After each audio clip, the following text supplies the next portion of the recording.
Hello and welcome to the Irish NFL Show's preview of Week 14. I cannot believe we are 14 weeks into the season already. We are really getting into the business end of it now. We are deep into December. My name is Shane Brennan. Tonight I'm joined by Brian O'Leary, Kieran Boyle and Noel Delling as we spin you through all of the action we can expect over the next couple of days. First thing we'd like to say to everybody is that if you like all the content we do, please hit the subscribe button wherever you're listening to us and you're enjoying the show. If you know a friend who might want to listen in, please show it around. It really helps the show and spread the word of what we do here at the Irish NFL Show. Tonight's Thursday night football matchup between the Detroit Lions and the Green Bay Packers has been previewed already. That podcast is in your feeds.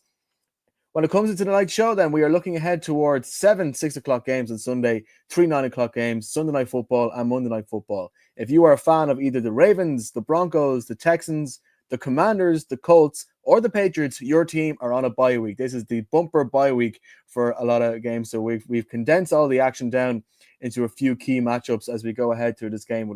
Before we go on, we've got two things to remind everybody. Firstly, if you are a Jets fan, or even if you're not a Jets fan, we'd like to invite everyone to seek out the official New York Jets watch party as the Jets face against the Miami Dolphins this Sunday in Buskers on the Ball. We are proudly involved in the event. Please see our social media details and our website for details of that event.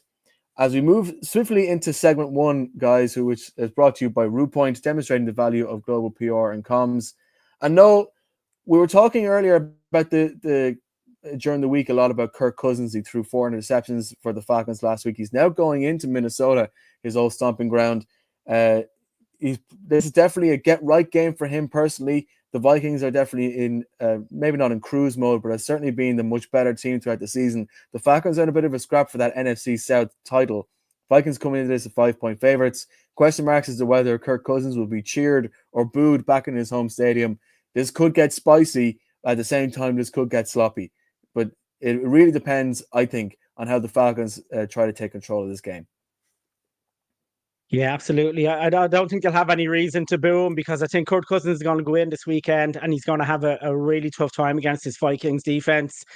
You mentioned the interceptions he threw last week. I mean, I think this has been a tough time for Kurt in Atlanta. I know he can pull out maybe 2 or 3 games where he's played well, but overall, I don't think things have worked out the way they had hoped. This is a team, obviously, that can be hit or miss week in, week out. And I think they're going to a Vikings team that, especially on defense, are awesome. I mean, this Brian Flores defense, we're going to see plenty of pressure coming on Kirk Cousins this weekend. We're going to see plenty of, just plenty of blitzing, and I think they're going to put him under a lot of pressure for a quarterback that's not very mobile. You mentioned obviously his interceptions last week. I mean, Kurt actually leads the league now with 13 interceptions, as opposed to a Vikings defense that leads the league with 18 interceptions. A Vikings defense that is top 5 or 6 with 39 sacks. And I fear for Kirk Cousins this weekend. I think there'll be a lot of hype, obviously, with him coming home, well, not home, but back to a team where he had a lot of time. But I just think he's going to find it very, very difficult going up against this defense. I think the Vikings have so much to play for. You mentioned the Thursday night game. I mean, consider, if the Packers were able to get a win against the Lions, which is now the realms of possibility, they're 2 good teams. The Vikings could be looking at getting a win to make up that game on the Lions. And then they play the Lions in a few weeks. So, it's in their hands to win the division, which is kind of quietly gone, I wouldn't say unnoticed, but because the Lions have had so much press and so much praise, deservedly so, the Vikings feel like they've just kind of snuck along there. So I think it's going to be a tough day for Kirk Cousins. I think this Vikings defense will dominate him. I think this Atlanta offense, which again, if it has a good day, it can look good. But I think even in the run game, the Vikings are one of the best teams in the league. I think they're the best team in the league against the run. So it just spells disaster for me for this Atlanta offense this weekend. And I think it could get fairly difficult for them. Yeah, I think you make a good point in terms of the matchup between the Atlanta run game and the Minnesota run defense, because I think that's the kind of thing which can really cause a difference here. Considering Kirk Cousins, as we know, he's a reliable quarterback. He's not always lights out. He might come into this game, I think, being a little bit more conservative after throwing 4 interceptions. And considering he's facing against a Brian Flores defense, which will put a lot of pressure on him, and we're not quite sure how that ATL offensive line will hold up. And as you rightly said, Noel, is well able to find interceptions at key moments of the game. You have to wonder what way the ATL offense will actually look at this game. And if they're relying on the run game, which they probably will be if they're not trying to push Kirk Cousins and trying to play hero ball or trying to do things that he's not usually capable of doing. Now, in fairness, in most games that Kirk Cousins plays, he attempts 35 to 40 passes. He completes roughly 60% of those. So, they haven't always been pushing on the run game. After all, that's the reason why they brought in Kirk Cousins. But I think that certainly in comparison to the way that ATL have played a couple of the games previously, I think this is I just find this very difficult to find a path to victory here. The only, I guess, path to victory here for Atlanta is if the Vikings come into this and for some reason Sam Darnold, as we saw in the first half in the last couple of games that he's played, actually is just a bit cold. I don't know whether it's something about, there's a feeling that he hit a ceiling too early this season. There's a feeling about the system, a feeling about the way that he generally plays games. In fairness, they built into it, and he managed to get the victory against the Arizona Cardinals last week. Is he going to?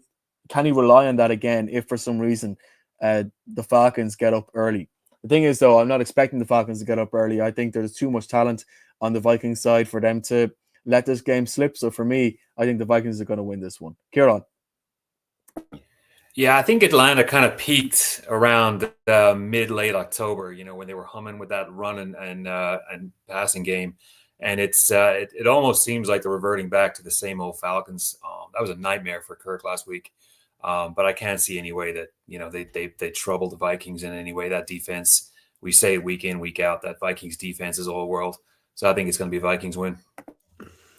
Brian? Yeah, I agree. I'll go Vikings. I think the Bucs have gradually caught up with this Falcons team. They're going to overhaul them and win the division. I think the Falcons have had their opportunities. Too big an ask for me going into Minnesota. So you've put the nail in the coffin of Atlanta's season already. That's interesting. I'm sure we'll move on to how the Buccaneers are chasing for their playoff spot later. But Brian, I'm going to come back to you on the Steelers, who are definitely in the hunt for not only a playoff spot, but trying to get in there amongst the conversation for the top seed. They're playing at home against the Cleveland Browns. What makes this game difficult is the fact that this is an on-paper matchup between two teams of any who has been putting up these records and these stats. You'd think that the Steelers to come away and walk with this one. The problem is it's a matchup between two AFC North teams, and anything can happen. Yeah, and we're only 2 weeks removed. It's weird in the NFL scheduling sometimes that they have a tendency to put these games very quick together in terms of 2 or 3 weeks they play each other. Like we're only a fortnight today since the Browns turned over the Steelers in the snow in that difficult Thursday night game in which the Browns have played really well. Like the Browns have played really well of late. Like we saw Monday night, and the score probably isn't reflective of how well they played in that game. And they were driving essentially to win the game, and there's a pick. And even then, they still managed to put another drive together and nearly kind of put in a score late on. And James Winston has been a spark of life for them. And whether we like him or hate him, he brings a certain juice to that team and energy to that offense. And they've played considerably better since he's gone into the team. In terms of the Steelers, I'm kind of getting to the stage now I don't know what to say anymore because I've written them off so many times. Last year, this year, I felt last weekend the Bengals would have enough to beat them because we spoke on Friday's show about the numbers in which Joe Burrow was put up over the course of the season, touchdowns, limited his interceptions, and yet they were the team with a 4-win season. And unfortunately for the Bengals, the season pretty much is over. But I felt that offensively, they wouldn't have enough. They wouldn't have enough to scale the heights of beating a Bengals team that can put up 30 to 40 points. And they did, and they were very impressive. And Russell Wilson has found a new lease of life. And I think as well as the Browns have played, I think this is too big an ask to win there and beat a Steelers team that right now, if it's Kieran said a few weeks ago, they're falling into a situation where they're playing all-style football and they're relying on their defense and they're winning these games, scrambling to victories with field goal only. But we've seen that, but yet we've seen the other side of them where they've gone into Washington, put 28 points up in a road game, put up over 40 points in a road game last weekend. So I think offensively they have enough now to put themselves up against the bigger teams. And for this Browns team, as well as they can play offensively, I think the Steelers will have too much on Sunday, and it's another big win for the Steelers. And it's all pointing towards that Christmas Day game against the Chiefs, potentially to see who makes that one seed, because the implications of a Chiefs loss that day would be huge. But for me on Sunday, Steelers win this game. Yeah, God damn you, NFL on Netflix. You have made the one day of the year I try not to watch the NFL. It was too good to miss if that matchup between the Chiefs and the Steelers is as spicy as it is down to be. But in order to get there, Kieran, the Steelers, I guess, have to keep up a winning run. The last game they played against the Browns, now, mind you, that was a Thursday night football with all the snow and the Jameis Winston and I guess, sort of magic, I suppose, if that's the right way to put it. Managed to put the Browns up by a 7-point win. Fairness to Browns, have scored 24 and 32 in the last couple of games. It's not like they're coming into this completely cold. And the defense has traditionally been the strong point of this team. They definitely do have a path to victory. To me, it just depends on how Russell Wilson plays. True. And that's like Brian said, the Steelers have kind of opened up a little bit. I mean, that Bengals game was, kind of an anomaly. It wasn't just Boswell and it wasn't just TJ Watt. So they have it in their arsenal to kind of open it up and go ham on opposing defenses. But, when you look at the Browns, I mean, can you imagine if Jameis had started for the Browns this season? Just the spark and the energy he brings. I mean, he's a whole Netflix show just by himself. I mean, some of the clips he has preseason, the sound bites, they're phenomenal. And now we've seen, if anyone's seen the Hard Knocks in season, he's had a couple of highlight clips in there too. So he's just brought us a kind of an energy that the Browns have needed, because they were just plodding along with Watson. But now, he brings in that spark, that energy, that that enthusiasm that was obviously lacking. But But for Jameis, on top of all that, he's thrown the ball like crazy. He's thrown the ball over 40 times in 4 of the last 5 games, except for the snow game. So he's bringing that offense up by the bootstraps. But going back to the Steelers, it can't be discounted with this Browns offense, what they're going up against. This defense is just a different breed. We talk about TJ Watt all the time, but this defense is combined for 29 sacks and 13 interceptions this year. I mean, they are just going to chase Jameis all over the place. We saw the clip of him, calling that play. It's been on the internet today where he calls that play. I don't know if he's going to have that much time to call a play like that with TJ Watt coming around the corner and that defense coming at him. So it's just going to be, again, it's going to be the Steelers who are just going to overpower. I can't see a situation where they're not going to be able to just, almost wrap them up and put them away. I'm not saying early, but it's going to be a situation where the Steelers just impose the will. But I think the storyline for this game is definitely Jameis. And what else are we going to see this week? What sound bites at the start of the game? What crazy stuff is he going to say? What antics is he going to bring? Is he going to throw again for over 40 times? Is he going to go for close to what he did last week, nearly 500 yards? But he's made a team that was pretty drab, much more interesting, much more dramatic. And kept their interest further into the season, despite the fact they're not really going to do anything. But, I do anticipate the Steelers putting them away sometime in the third quarter and just kind of, as they do, just hammering them into submission with that defense. Yeah, I tend to agree with you. As much as I'm talking up or maybe even hoping for another famous Jameis display, and he will be box office no matter what happens, I just struggle to see a situation where the Steelers, A, haven't learned from the defeat last time out, and B, don't completely go all guns blazing on defenses to shut everything down and not give them too much of a chance. So yeah, I think the Steelers are going to take this one. Noel, do you see it differently? No, I'm in there with you. I mean, I know these divisional games can be topsy-turvy at times, and you can get these kind of strange results from teams that know each other so well. But I think the Steelers team at the moment just looks too good, and this Browns team isn't. And I think the Steelers, as you say, will have too much on defense to let the Browns do too much damage to them. No, I'm going to stick with you as you take a look at the battle between the Las Vegas Raiders and the Tampa Bay Buccaneers. One of these teams is definitely in the playoff picture, and one of these teams definitely is not. That does make a little bit of a banana skin, I suppose, for the Buccaneers. They're coming into this as 7-point favorites against a team, they're playing at home. There's that whole West Coast team heading over to play a 1 o'clock Eastern game element. All the narratives are going against Las Vegas as it is. And considering the nature of the Buccaneers win against the Panthers the other day, they got it done in overtime. People may question, well, it's the Panthers. They should have played better than them. I think the Panthers played a good game, and the Buccaneers managed to engineer a victory, which is a sign of a team, I think, which is starting to become in the ascendancy. When they're facing against opponents like this, do you see a possibility where the Raiders can be a bit more tricky than they seem? Yeah, I mean, to a point, this game does kind of feel like a bit of a banana skin. I mean, I still have questions over the Buccaneers, but I think one thing I do feel about them is they're able to win these games, these tough games, as you mentioned, the Panthers game last week. If they need to, it just kind of feels like they're getting into that kind of a groove now. And this is a game they need to take, because we know when it comes to the division, we mentioned earlier, Brian was talking about it, the Falcons are level with them there on 6-6, but the Falcons have the head-to-head on them. So the Bucs need to be picking up these wins. And you kind of feel like, with Mike Evans back, Bucky Irvin has a really good game last week. And for the most part, Baker Mayfield has looked really good. I know last week was a tough week, but again, this Panthers team has started to play a lot of teams really, really close. They do have some talent there that, seems to maybe be starting to rise to the top a little bit. They're still not a great team, but I think they're a better team than they were at the start of the season. So, they can run teams close.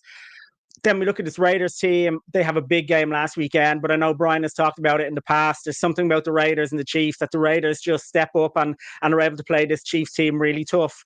Add to that, the Chiefs team that over this season has really been scraping past teams at times. So, I don't put a huge amount of stock into that. I think Brock Bowers is obviously a really good player.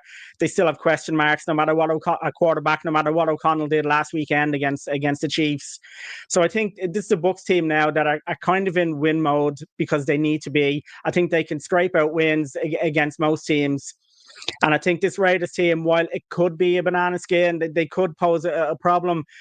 I think, again, the Bucs have too much at home to let this kind of game get on top of them, because they have to get that win, because we're getting to crunch time now in the division.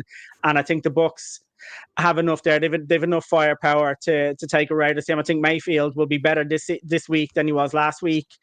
And I think this Raiders team will find it hard to live with a Bucs team, especially in Tampa Bay. So I think the Bucs will take the win.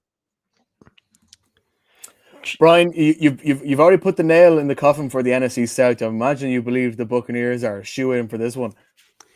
I wouldn't say shoe-in, Shane. I do think they'll win. I agree with Noel. I think they'll come out the right side of this game. But I don't think it's a foregone conclusion, because the Raiders played well enough last week that you feel that sometimes when you don't get that shock victory, there's a win coming. Maybe it'll come at a different stage of the season. But I also reflect on the fact that the Bucs have lost 4 games at home this season. Now, you could argue they're up against decent size. Lost to the Ravens, lost to the 49ers, lost to the Falcons. They've beaten the Eagles and they've beaten the Commanders at home, 2 NFC East teams. But it doesn't strike me as that kind of daunting road game for any team to go in, despite the frailties of this this Raiders team. But this Bucs team now, they turned the corner. They came off the bye week, and people were suggesting the Giants should have given up a better performance against a Bucs team reeling off the 4 loss. But I think we were all consistent in our discussions on the Bucs. They've been playing well despite the losses to the 49ers and the previous week against the Chiefs. They should have too much, but I don't see it as one of those games that we're going to be sitting there toward 4th quarter and it's a blowout. I think the Raiders will hold their own. They've got some good players offensively. Bowers is arguably the rookie of the year. So I think they'll give them problems, but I think ultimately this Bucs team will navigate a victory and come out on the right side of it. You have to say, considering that the Raiders didn't manage to get a quarterback in the first round, Brock Bowers has been a fantastic selection. Kieran, do you think he might be a potential difference maker for the Raiders, or your beloved Florida team gonna walk this one? Oh, I mean, he's a great player, a difference maker against this Buccaneers team. No, he can't do it himself. I mean, there's 2 kind of storylines here. You got the run game for the Raiders and the run game for the Bucs. You got Bucky Irving and Rashad White. You got Madison, who can barely get 10 yards, Zamir White and Amir Abdullah. There's no run game with the Raiders. There's 0, and that's why they're throwing at the Bowers all the time. I've said it plenty of times. I don't rate this Raiders team. It's a poor team. Pierce is well above his head. Who knows what's going on in that locker room? Again, I love Baker, what he's doing. He single-handedly brought back the flag plant into college football last week and reminded everybody of that clip from Oklahoma. So it's a talent thing. It's not going to be a close game. I think this could be a 14-point win for Tampa. Yeah, that Michigan Ohio State flag plant definitely was one of the highlights of my weekend. Of seeing that was very funny. Yeah, I happen to agree with most of what you said there. As much as Brock Bowers is a great talent, but Buccaneers are a better team, and Bucky Irving in particular is somebody who I imagine will have a good game. Moving on now to for us personally, it's probably the star game of the weekend. New York Jets at Miami Dolphins. We will be watching it, of course, with the official New York Jets watch party. If you are a Jets fan, or if you're not a Jets fan, if you're just hanging around, buzzing on the ball, we cannot wait to meet you all and to see the gang green faithful get together to watch this one. Brian, this is an AFC East clash between one team chasing for the playoffs and one team that isn't. And there's one thing I know about Jets fans and about anybody connected to the Jets organization. There are a few things they will love more than to upset the apple cart when it comes to the Dolphins' late season charge into the playoff picture. The question is, though, can they get it done? Yeah, I don't think we should underestimate the dislike of the Dolphins and vice versa for Dolphins fans with Jets. Kieran has probably experienced it more than most, having lived in the local vicinity for quite some time back in the day. This is obviously a heated affair.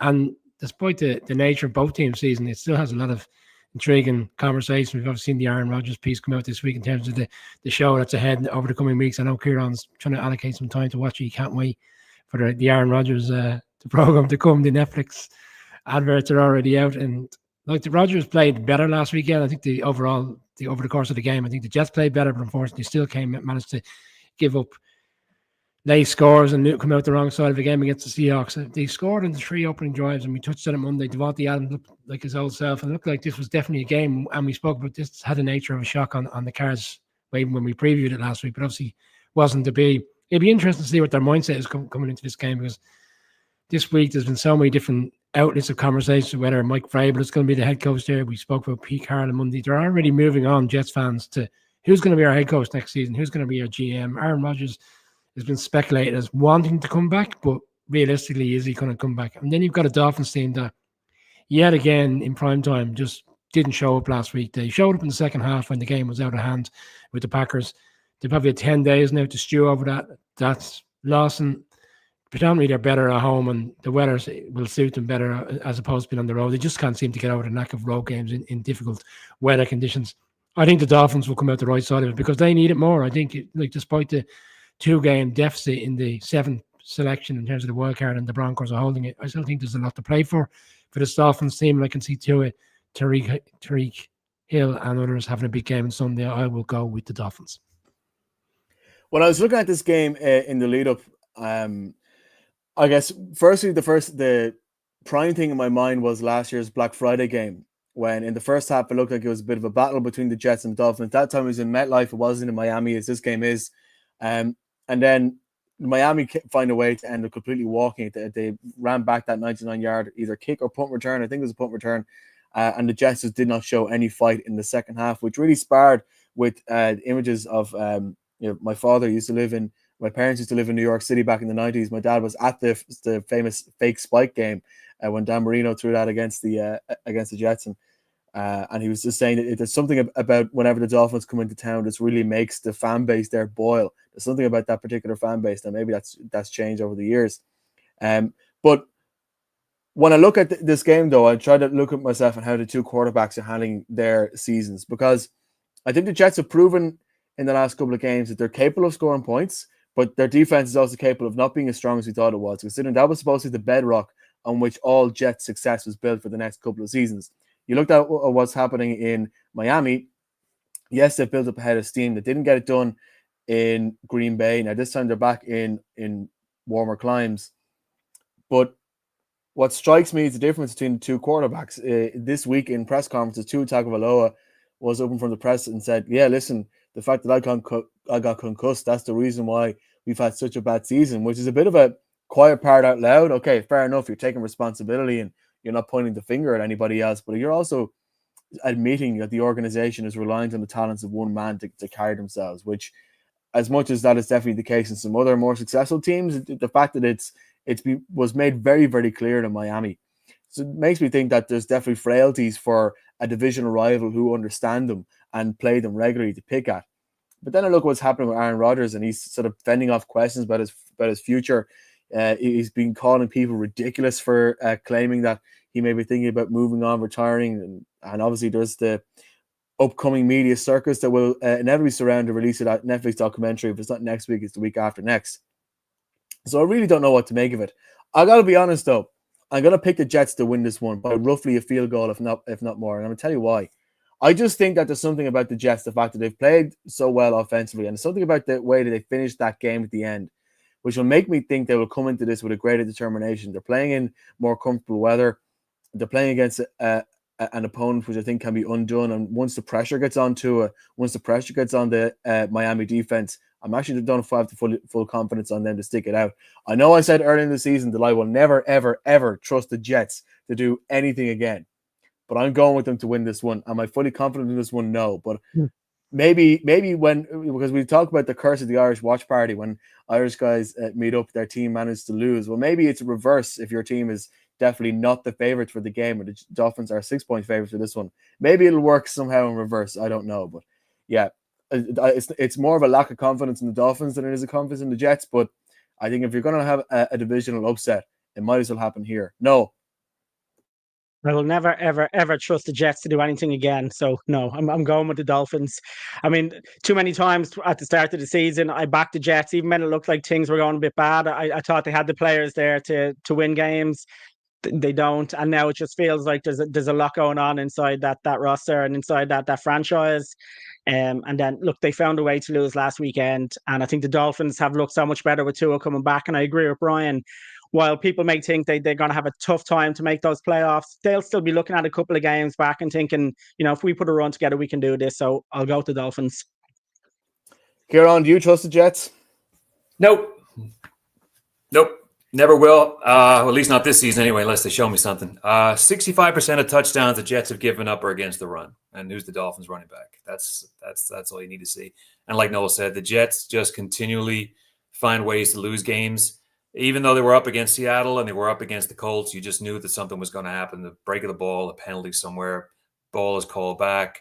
It's a Leonard Williams 92-yard return. I mean, that's just the Jets right now.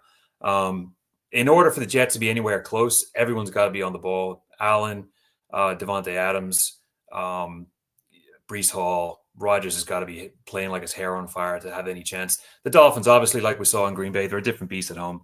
I don't see any way that they lose this game. It'll be close, but I'll take the Dolphins.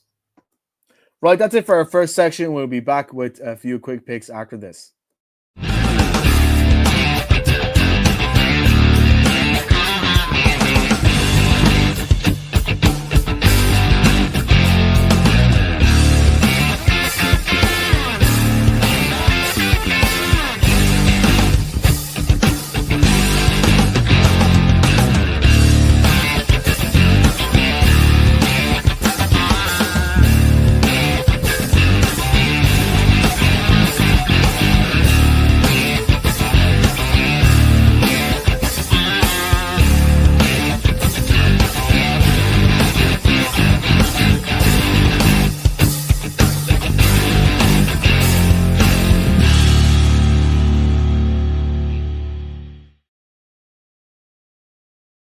Ooh, had to unmute myself there. Welcome back to the Irish NFL Show's preview of Week 14 action. We move on now to our next segment, which is brought to you by QuimBet. Please look at quimbet.com for all betting action across the NFL weekend coming up. And Saints at Giants is the first game we're going to touch on very quickly, Brian.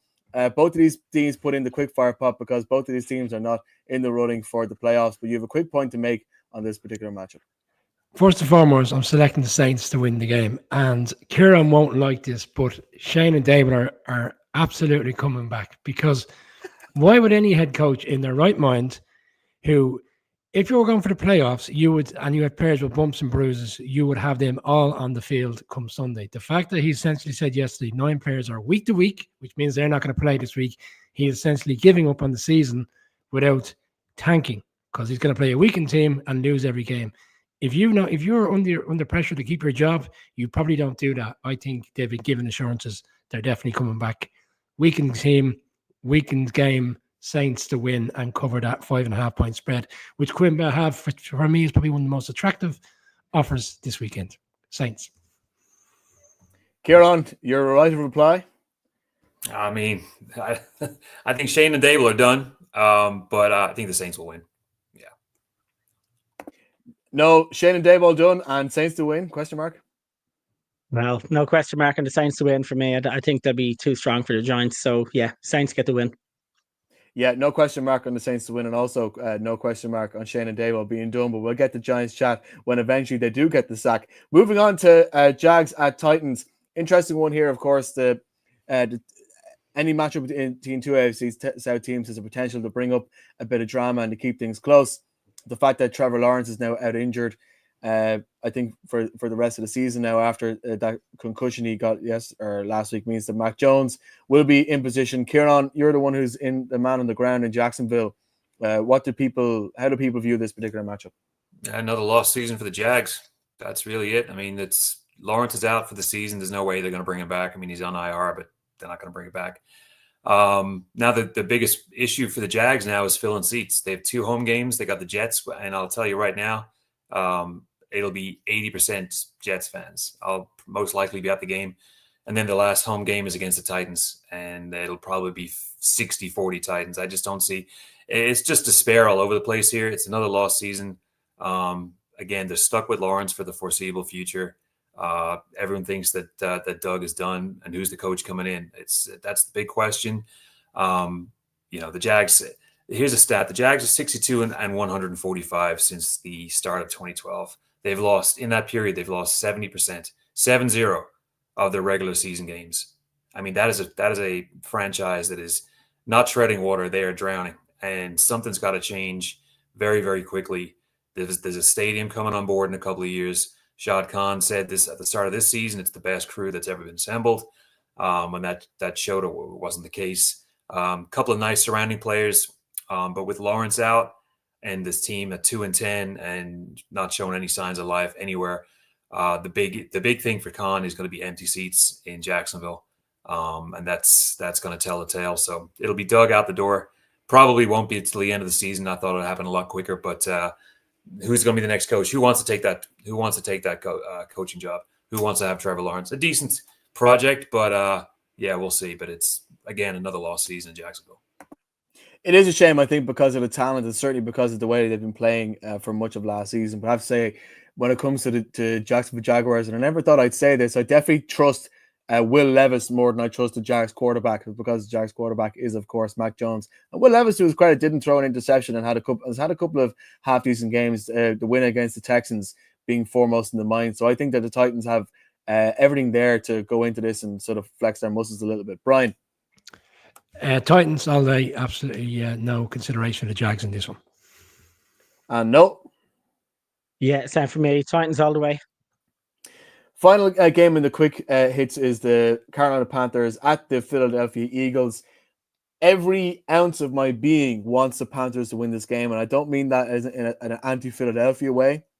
It's just I was just rooting for them so hard last week to get the job done, and Bryce Young and the players is what the fan base more than anything else has been through. However, this is against Saquon Barkley, that defense, and the Eagles in Philadelphia. If the Panthers win this game, I will eat my hat. No. Yeah, no, I can't see the Panthers. I know they've been improved lately, but I think this Eagles team is on top form at the moment, and I've no fears for them getting a win this weekend. Kieran? Yeah, despite the fact that Bryce Young has showed a lot of life lately, different quarterback than he was, even 4 weeks ago. The work that's been done by Canales and quarterbacks coach Will Harringer, who's worked with Caleb Williams in the past, but I mean, it's going to be. I'd love to see the Panthers be competitive like they were the last few games, but this Eagles team is top to bottom, probably, if not the best, then top 3. Fair enough. And Brian? Shane, you brought a lot of hats to our draft night in Cork there last April. I was hoping you might send a photograph over the course of the weekend so I can select which hat you will be eating on Monday, or maybe you might eat a couple of them. Eagles for me. You have me going there. I have 2 cowboy hats there if you want. There's one no.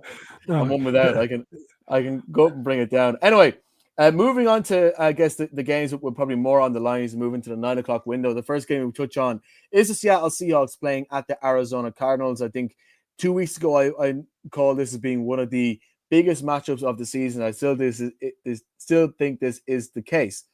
However, unlike the last time out when the Cardinals were sitting on top of the division, the Seahawks I thought were the worst of the 4 teams in NFC West. They've definitely proven me wrong, as the 49ers. That the Seahawks are sitting on top of that division. The Cardinals have lost 2 games in a row. The big thing for me is the fact that, yes, this is in Arizona and the Cardinals are 2-point favorites, but the Seahawks have been there, done that. they're on a run of a couple of wins, and they know if they get this done, they are really, really in the driver's seat for this division. Kieran, you've been the one, I think, who rightly thus far has backed the Seahawks to build well into the tail end of the season. Is there anything when you're looking at this game that makes think that the Cardinals actually might be able to win this, or is your confidence still in Geno Smith and the gang? Well, to start with that, my confidence is still with the Seahawks. I mean, they're looking for their fourth straight win, big wins over the Niners and the Jets. But it's the Kyler Murray roller coaster. Which one is going to show up? Now, he's a different guy at home. Obviously, he's much more comfortable there. But which one will show up? I mean, they've taken a little dip. I don't want to say it's two teams going in two different directions, because that's not, this is the NFL and it's a week to week business. But I just like what the Seahawks have been doing lately. I think it's definitely the impact of DK coming back. It's that safety valve for Geno. But just the defense. I mean, you saw them last week against the Jets. I hate to say this, but again, two giant castoffs, Julian Love and Leonard Williams, who just stole the show. Julian Love leads the team in tackles.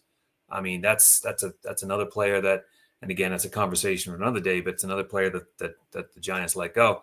But I just like everything they're doing. Kenneth Walker's warming up. He's providing everything he needs. There's no outstanding kind of consistent player. Everybody just chips in. Smith and Jigba and DK, Kenneth Walker as well, and Geno's getting it done with his feet too. But for me, it's the main storyline will be which Arizona shows up and which Kyler Murray shows up. Is it going to be the guy that's going to be dinking and dunking and throwing 10-yard screens, or is he going to match up with Marvin for a big game at home? Again, another divisional game. These ones are hard to call. The last one was a pretty 16-6, not a huge amount in it, but I just think the way that the Seahawks are trending, they now have the pole position in the division, and it's theirs not to lose, but it's theirs to kind of get a foothold with the way the Niners are playing. And the Rams are always, there or thereabouts, but they haven't been overly spectacular. So it's a real chance for the Seahawks to move to 8-5 and really put a stamp in the division that nobody seems to really, want to grab a hold of. But I do have that feeling that Geno is just going to progress in this game and just use all the weapons he has in a very efficient manner.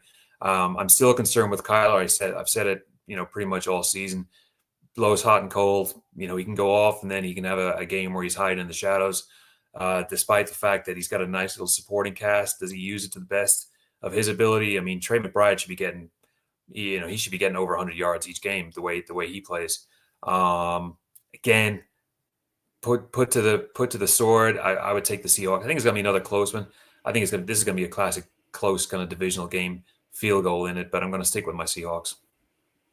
Yeah, I think this is going to be a close game as well. It's kind of difficult to get a sense as to what way that will fall. Obviously, the fact that the Cardinals are at home, we know how potent that the Cardinals offense can be between Kyler Murray and James Conner, who we know has had who can be hot and cold. It's definitely a hot streak throughout most of November. But the big thing for me is the fact that the Cardinals, during that kind of win streak, what stood them out above everyone else was their ability to, once they got into the red zone, they struck. Before the bye, the Cardinals converted 18 of 30 red zone opportunities into touchdowns. They were perfect in 16 of 16 goals to goal situations in the weeks leading up to the bye. That's a really good rate when it comes to red zone offense. In the last 2 weeks, being that matchup in Seattle and away to Minnesota, they've been in the red zone 6 times. They've got 1 touchdown and 5 field goals, and 1 time they didn't get anything out of it at all. That is a big drop-off in terms of their efficiency once they get to the red zone, because if you look at the statistics, last week was one of only 2 games when a team who played against the Vikings had got more yards than the Vikings did in a game, but they did so by a significant chunk, yet they actually couldn't get the scores in order to seal off the game, and they gave the Vikings a way back in.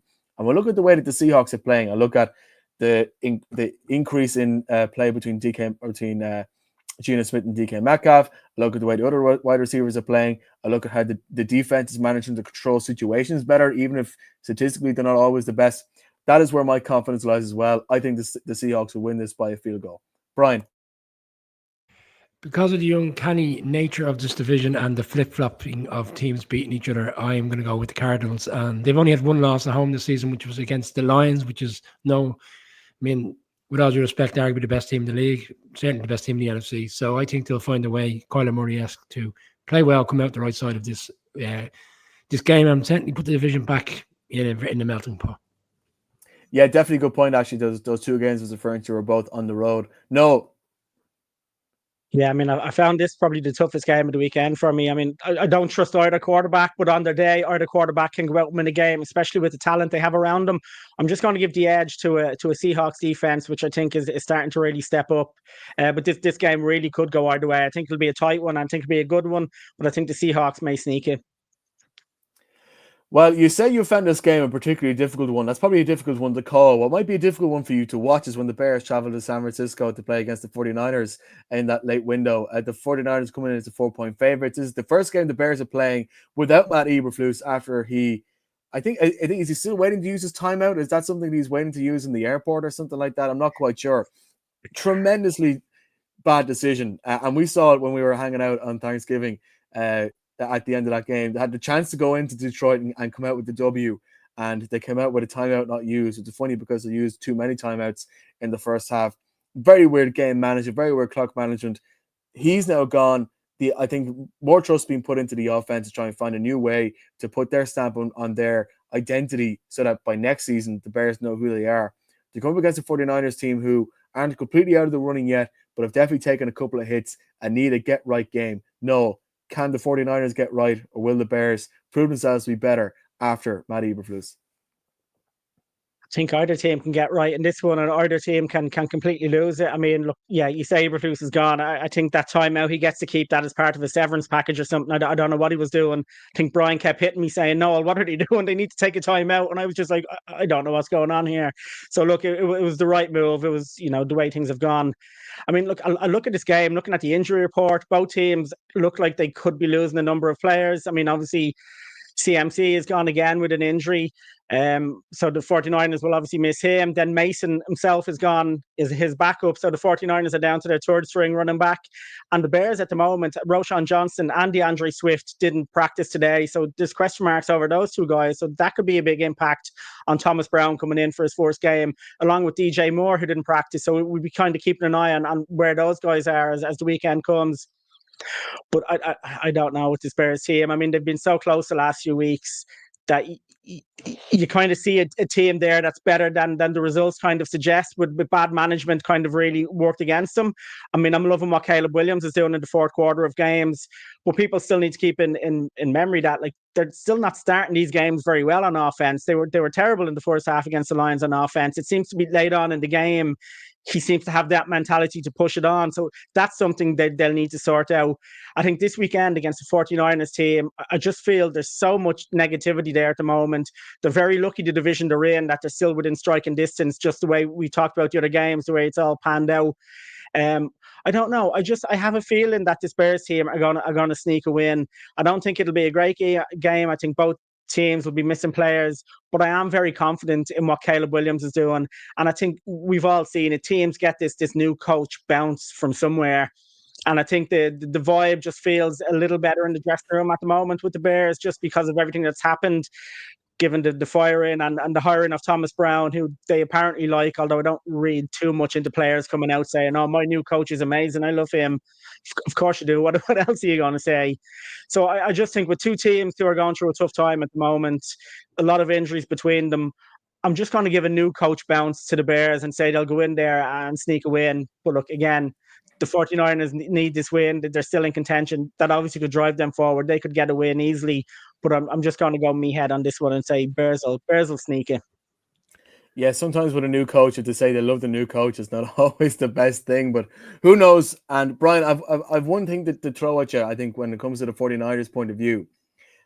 When Christian McCaffrey went out, Mason, I think, performed quite strong as a running back. Christian McCaffrey came back in. The 49ers struggled, I think, with the run game of their offense. And I think it's because they're relying on Christian McCaffrey's talents that just weren't there. Is it possible that now that McCaffrey's gone and they are going 100% with a known quantity in Mason, and not the unknown quantity in a Christian McCaffrey who is carrying an injury, that they actually might be able to find a better offense rhythm for the rest of the season. Possibly, Shane. It won't be with Mason. He's gone on IR as well. So Gone, yeah. Yeah. So missed that. Hey, Yeah. Shoot Good man. you down Shane. on that one. But I understand the nature of where you're going with that. Like I totally get it. Like they rushed McCaffrey back because they felt he was the X factor that would put them over the line. But he's never looked comfortable. Like in week 1, when he was declared out against the Jets, I think Connor at the time said that injury, which they're referring to, is not an injury that he's going to come back with anytime soon. And then they sent him off to Germany. They brought him back and essentially said, right, let's put him in because we were struggling and we needed a spark. And they got a spark to a certain degree in Tampa on that victory off the field goal late on. But he didn't play at the level in which we saw last season. And he hasn't played at the level in which we saw over the course of the season. I am going to lean 49ers to win, but I'm not comfortable. I think the home comforts, they've been on the road. I think coming back to play in Santa Clara might really benefit them. For the Bears, my concern for the Bears is actually, like, with all due respect to Thomas Brown, and I mean this in the nicest way, he's probably, he's an ascending coach. He's done well since he went in as the offensive coordinator. If the Bears are to go on a run and win a few games towards the end of the season, I think that can distort what Ryan Poles will think and what the ownership will think. I know they done a press conference this week and they declared that Ryan Poles essentially is going to be the man selecting them, with buy-in from the ownership. If he has to go on a run and to win 4 or 5 games, bear in mind how successful he's been over the course of a few weeks by and large as an offensive coordinator, except when Noel's saying about the struggles in the first half. But they've come on with strong in games against some of the better teams in the league. If he plays well and they win games, are they in an Antonio Pierce situation where all the players are saying he's the right man for the job? We love playing for him. Give him the job. And here we are 12 months on, and then the Bears are back in the same situation. I think the Bears need to take a step back and not view him over the course of the next 4 or 5 games as potential head coach and look to the bigger picture, which is to bring in someone more stable who has the experience and can run this team. Maybe that's a conversation for another day. I don't know what Noah will agree with that, but for this game, I think the 49ers will eke out a victory, but I don't think it'd be the nicest of games on Sunday. I think it'll be a low scoring type of game. Well, teamwork is certainly making the dream work here at the show. Thanks for catching me on that Jordan Mason thing. Regardless, I still think that the 49ers will find a way to get past this. The fact that they're at home, the fact that the Bears have gone through a significant amount of change, and the fact that I think the 49ers will probably feel that little bit extra oomph to try and get back on track after a damaging experience in Buffalo. Kieran. Yeah, I'm with Noel. I think the Niners are there for the picking. I think that they've just been absolutely I don't think any team has been hit with injuries as bad as the Niners have. They're down to Isaac Guerrero, the third string running back. Caleb has been, the last 2 to 3 weeks, has been on an upward trend. I think this is a game, slightly warmer weather, Northern California, conditions should be fairly decent. I like the Bears for a win this one. All right, that brings us into our second segment. We'll be talking about Josh Allen and the primetime games after this. All right, welcome back to our final segment of the Irish NFL Show's Week 14 preview. We move on to the matchup between the Buffalo Bills and the Los Angeles Rams. Kieran, the Bills are certainly playing some of the strongest football, and Josh Allen in particular is certainly playing some of the strongest football in the league right now. It's always good fun to see Bills Mafia manage to shovel out Highmark Stadium and to see the chaos that ensues when that team plays. And look the way that Josh Allen in particular, he passed for touchdown, ran in for touchdown, and received for a touchdown against the Niners. They're coming against an LA Rams team, though, I think are never an easy team to face against, regardless of where their form is at. So what way do you see this one bouncing? Well, everyone knows. You don't need me or anybody else to tell you how good the Bills are. It was, in your words, it was chess and checkers on the other night when they were playing the Niners. It was a non-contest. Allen is just getting better by the week. Definite MVP candidate. He's brought those wide receivers in, and he's done a phenomenal job in getting them the ball out there. For me, everyone knows what the Bills are. We don't need to go into detail too much on that.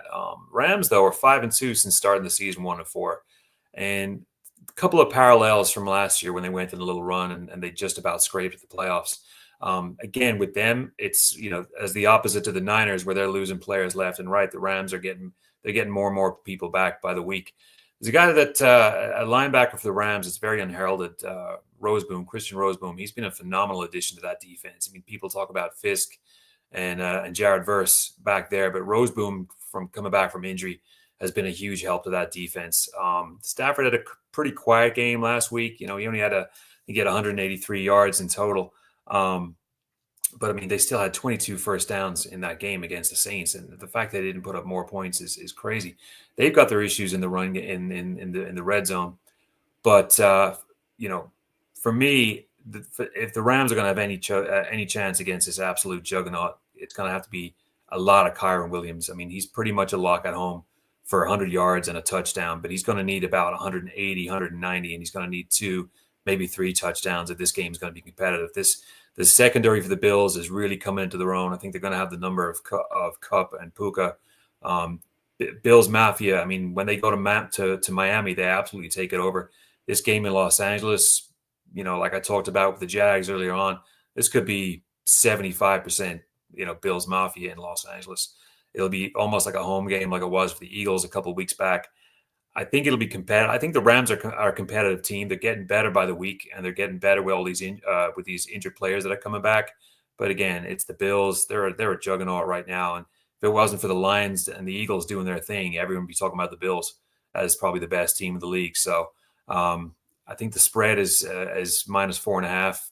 I would probably give it to the Bills by a touchdown when all is said and done. Yeah, I have to say, when I look at this matchup, what strikes out to me is that, firstly, as you say, there probably will be a lot of Bills fans. I imagine when this fixture was announced that a lot of people fancied a nice California vacation. But on the field, I think there's the potential to be a high-scoring game. And in a high-scoring game, who do you trust more? Do you trust the Rams to keep finding different ways to use their wide receivers, use their quarterback, and push things forward? Or do you trust Josh Allen to keep finding new ways? That the further you push him, the closer to the limits of his talent and his team's talent specifically that he can go. In that battle, I trust the Bills to get past this one. I find it very difficult for anybody to pass the Bills. I think they're playing excellent football. I think their defense is playing excellent football as well. And what I just wonder is, as much as we talk about all the talent on the Rams, Matt Stafford is somebody who can be got at if you get put on the right pressure. I think the Bills put on the right pressure on him. So for me, I think the Bills by 3 is probably the right scoreline. Brian? I think there's enough similarities to when they played the Eagles on Sunday Night Football a few weeks ago. Come out early, strike hot, look like they're going to go toe-to-toe with the Bills, but ultimately come the second half, Josh Allen and the Bills will pull away. I think it'll be a high-scoring affair, but I think it's a double-digit type of victory for the Bills on Sunday. I think they come out the right side of this one. No. Yeah, I agree with a lot of what Brian said there. I think this could be a good game, but I think this Bills team just look so unstoppable at the moment. I don't think the Rams are going to have what it takes to beat them. I think Josh Allen is, for me, by far and away MVP favourite, and I think he's going to just continue on this weekend as he has all season, and I think that the Bills take that win. Moving on now to the matchup of the week, I think, is the LA Chargers travel to Arrowhead Stadium, take on the Kansas City Chiefs. Maybe not necessarily a big one in the context of winning the division, because the Chiefs are sitting at 11 wins and the Chargers have 8 wins, but certainly a big one in terms of the Chargers' overall hopes, the mentality of this rivalry and the future of this rivalry, because considering the talent that the Chargers and the fact that Harbaugh's come in, this was the matchup Harbaugh was brought in to win. And I just wonder whether mentally, after seeing Michigan as the underdogs go into the horseshoe and get a victory over old rivals Ohio State, whether that might inspire him to look inside himself and sort of bring out parts of his game or parts of his team's game, which they've been working on since the teams last faced against each other at the end of September, which may make this game difficult. Brian, what way do you see this one landing? Well, Shane, I think I know what way you're going to go on this one, because on Monday's show, you were suggesting it's only a matter of time before someone will beat the Chiefs, and you felt that they're getting away with it this season. But this is all the familiarities of last season. Didn't play great, struggled, lost to the Raiders on Christmas Day, should have lost to the Raiders on Black Friday. The reality is, I think, come the playoffs, I think the Chiefs are going to be well within the rights to be back in the Super Bowl. As I said, if they get one seed, they've got 2 games to essentially put themselves back in the Super Bowl and go into New Orleans. You're right what you said. Harbaugh's brought a steeliness to this team, and he's brought in There are these type of games that go on the road and be victorious. But this team also had a 10-point lead at home against the Chiefs earlier in the season, couldn't get it done. And you could argue they were maturing into a good team, and it was very early in the season as part of this kind of maturation to bring a new head coach in who's kind of employing a new mindset for this team. And they have come on, and even last week's game, for me, last week's game signifies where they're at. That game in the past would have been lost by a Chargers team. Despite the struggles of Cousins, they still would have came out the wrong side of it with a field goal. But they didn't. They came out the right side of it. I still think the Chiefs will have too much. It's Sunday night football. It's in Kansas City. They've got everything ahead of them, this Chiefs team, to go and do a three-peat, and people may not like that. But for me, I think it'll be an entertaining game. I think the Chargers will put it up to them, but I think ultimately it'll come down to maybe as a late field goal or a late interception when the Chargers are driving. I think it's a very close game. I think the line is 4. I could see it being a field goal type of game. I'll go 23-20 to the Chiefs. No, the Chiefs have won a lot of close games. Is that going to be the fate of this particular matchup as well? Yeah, I think so. I mean, I think this Chargers defense has been awesome this season. It's really kept this team in games, and I think the Chiefs, we've seen them over the few weeks. They're not that free scoring team. At times it looks like a bit of a struggle to beat teams, and I think it'll be a hard game for them this weekend against a Chargers defense that I believe is number 1 in the NFL in terms of points given up. So that's going to be really tough for the Chiefs.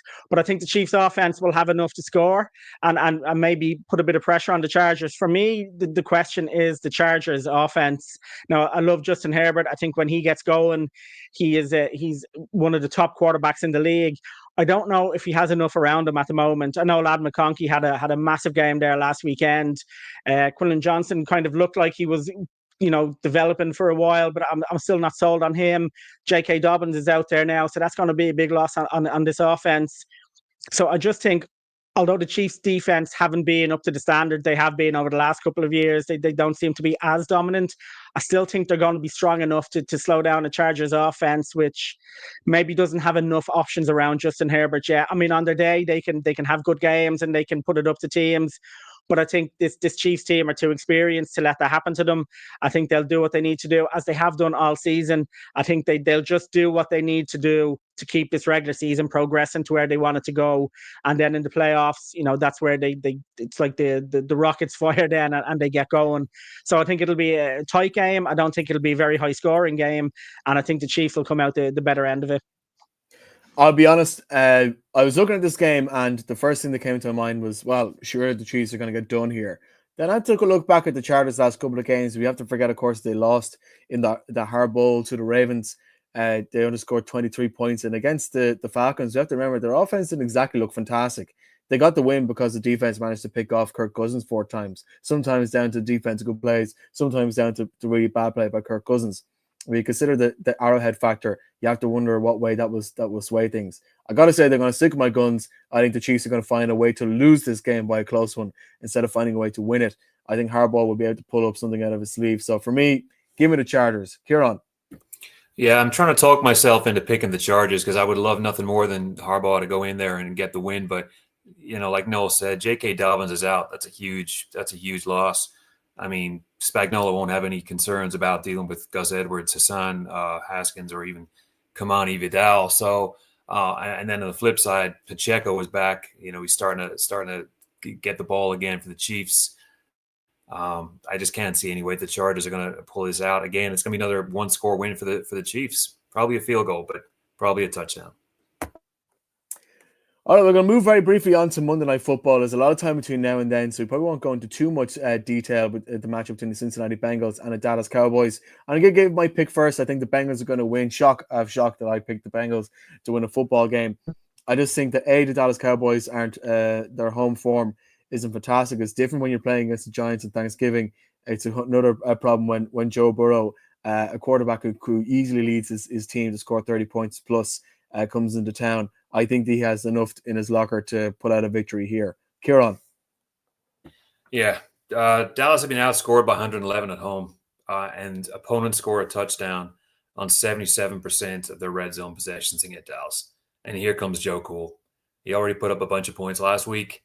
I think it's going to be Joe Cool all over the place against this awful Dallas defense. They can't stop the pass. They can't stop the run. They're at home, which is a huge disadvantage. So I like a big Bengals win. Probably double digits. Double digits Bengals win, says Kieran. No, what says you? Yeah, right there with him. I think this Bengals offense is going to very easily handle this Cowboys team, and I think they'll get the win. And final word to you, Brian.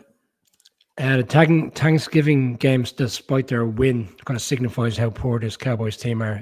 My only concern is this Bengals defense is shambolic over the course of the season, which has led to a number of defeats.